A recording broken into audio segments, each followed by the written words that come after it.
Hello students, welcome back to my channel learn by practice. बेटा, मैंने last class में आपको 4.3 का क्वेश्चन नंबर 5 तक कंप्लीट करवा दिया था। अब मैं आपको क्वेश्चन नंबर 6 से स्टार्ट करता हूँ। क्वेश्चन नंबर 6 क्या है?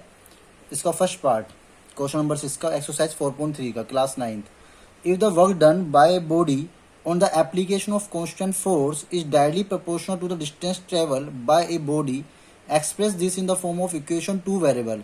आपको ये जो स्टेटमेंट है ये दो वेरिएबल में रिप्रेजेंट करनी है। Draw the graph of the same by taking the constant force 5 unit. आपको कांस्टेंट फोर्स दे दिया 5 यूनिट, कह रहे सर आपको ग्राफ भी ड्रॉ करना है।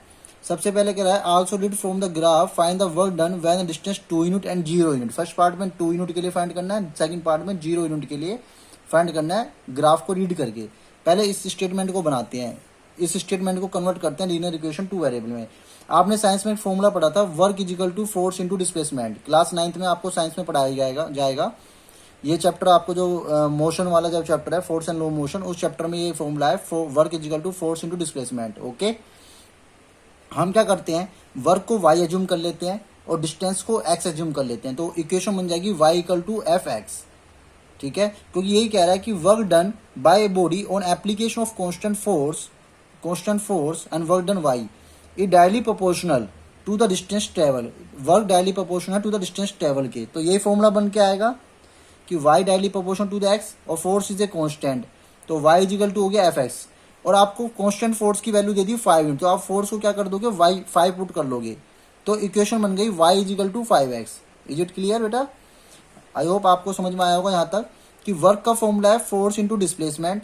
वर्क को मैंने y मान लिया, डिस्प्लेसमेंट को x मान लिया, तो y इक्वल टू 5x हो गया क्योंकि फोर्स दे दिया था 5 यूनिट। ओके, हमें इक्वेशन मिल गई टू वेरिएबल में। अब कह रहा है कि इसको क्या नाम है, इसका ग्राफ ड्रॉ करना है। तो ग्राफ ड्रॉ करने के लिए आपको क्या चाहिए होता है, दो सॉल्यूशन चाहिए होते हैं। इसके दो सॉल्यूशन फाइंड आउट कर लिए मैंने इस बॉक्स में, x और y। अगर आप यहाँ पे x की वैल्यू 1 पुट करते हो तो 5 इंटू 1 क्या आएगा, 5 आ जाएगा। अब s की वैल्यू अगर आप 2 पुट करते हो तो 5 2 क्या आएगा, 10 आ जाएगा y की वैल्यू। तो दो सॉल्यूशन हमें मिल गए। अब इसके लिए मैंने इसका बना दिया बेटा ग्राफ। सबसे पहले x axis and y axis draw करेंगे। y एक्सिस पे हाइस्ट वैल्यू 10 है, तो 10 मैंने इसको पार्ट में डिवाइड कर लिया, 1 सेंटीमीटर गैप दे दिया। यहाँ पे 1 2 3 4 5 तक ले लिया, मैक्सिमम आपका 2 ही है, मैंने 5 ले लिया फिर भी।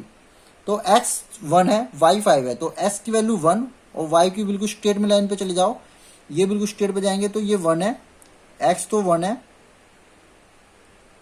ठीक है, और y क्या है, 5 है, तो 1 5 मिल गया हमें ये वाला पॉइंट। दूसरा s की वैल्यू 2 y 10, तो x 2 हो गया, ये बिल्कुल इसके स्ट्रेट में जाओगे तो अगर आप, ये x 2 हो गया और ये y 10 हो गया, तो 2 10 मिल गया। अब इन दोनों पॉइंट से हमें एक लाइन मिल जाएगी जो कि ओरिजिन से जाएगी।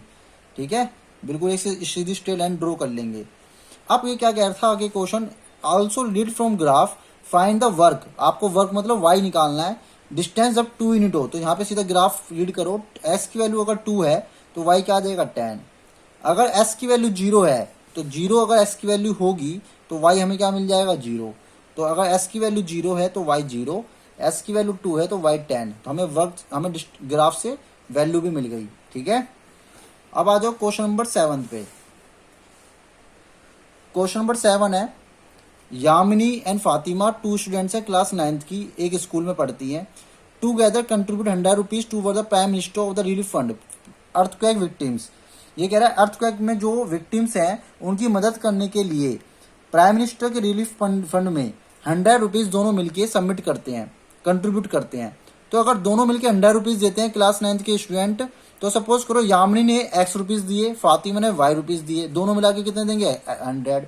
तो sum of this two variables equal to 100। इन दोनों का जो सम होगा, दोनों के जो पैसे का कंट्रीब्यूट का जो सम है 100 है।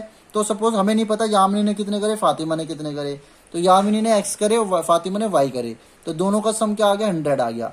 अब हम इससे क्या बना लेंगे, ग्राफ निकालेंगे, क्योंकि इसने क्या ड्रॉ द ग्राफ। इसे ग्राफ आप खुद ड्रॉ करना, मैंने आप इसका सॉल्यूशन निकाल दिया। s की वैल्यू अगर 0 पुट करोगे यहाँ पे तो y मिल जाएगा 100, y 0 पुट करोगे तो x मिल जाएगा 100। तो ये क्वेश्चन नंबर 7 भी कंप्लीट। इसका ग्राफ आप खुद ड्रॉ करना। ठीक है, 10 10 का स्केल ले लेना, 1 यूनिट इक्वल टू 10 सेंटीमीटर का स्केल ले लेना आप, 1 सेंटीमीटर 10 यूनिट का। Okay, question number 8, in some countries temperature is measured in Fahrenheit and where in countries like India temperature is measured in Celsius. कुछ कंट्री में जैसे यूएसए में, ठीक है, यूएसए में टेम्परेचर फ़ारेनहाइट में मेजर होता है, और क्या नाम है इंडिया में जो टेम्परेचर सेल्सियस में मेजर होता है। तो इनके बीच में दोनों में एक रिलेशंस होता है फ़ारेनहाइट और सेल्सियस में, जो आपको क्वेश्चन में गिवन है। F = 9/5 C + 32। तो क्या करोगे, इसमें ना कई सारे क्वेश्चन हैं, 5-6 पार्ट्स इसके आपको सोल्व करने हैं। पहला पार्ट है draw the graph if the C for x axis and F for y axis. ये फर्स्ट पार्ट है। इसमें कह रहा है सेल्सियस को आप x मान लो और फ़ारेनहाइट को y मान लो। तो हमने इसको लेट कर लिया, सेल्सियस को x लिख दिया, फ़ारेनहाइट को y लिख दिया। तो इक्वेशन बन गई y = 9/5x + 32। अब ये कह रहा है कि इसका ग्राफ ड्रॉ करो। ग्राफ ड्रॉ करने के लिए वही सेम आपको सॉल्यूशन चाहिए होंगे। तो अगर मैं s की वैल्यू यहाँ पे 0 पुट करता हूँ तो 9/5 × 0 = 32। तो y की वैल्यू आ जाएगी 32। अगर आप s की वैल्यू यहाँ 10 पुट करते हो, देखो मैंने यहाँ 10 पुट करके दिखाई भी हुई है। तो 5 × 2 = 10, 9 × 2 = 18 + 32 50। तो आपको मिल जाएगी y की वैल्यू 50। अब इससे मिल जाएगा ग्राफ मैंने यहाँ ड्रॉ कर दिया है, ठीक है।